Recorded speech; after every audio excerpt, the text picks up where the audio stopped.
Kapag may baha, may banta ng leptospirosis. Kaya pinaiiwas ang mga kapatid natin na lumusong. Para bigyan ng mukhang balita, Mobile Journal, Yeda Pascual.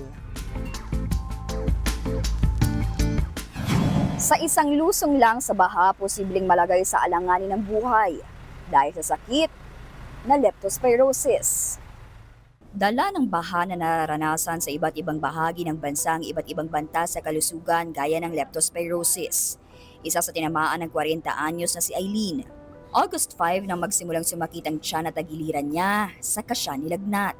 Po yung main talagang sakit ni mama is leptospirosis at napiktuhan lang po yung kidney niya, heart at lungs. Pinupuntirya po talaga ng leptospirosis yung kidney, yung heart at lungs. So, minomonitor na lang po siya dun sa ICU at yung dugo niya po.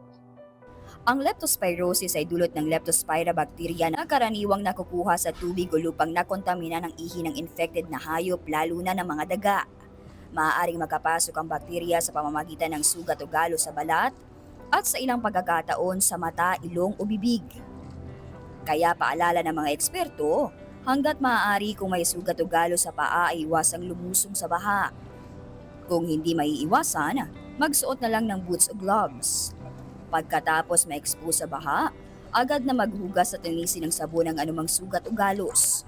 Kung makaranas ng lagnat, pananakit ng ulo at katawan, pagsusuka, pamumula ng mata o paninilaw matapos ma-expose sa baha o maruming tubig, magpakonsulta agad sa pinakamalapit na health center o ospital para maipasuri ang sarili.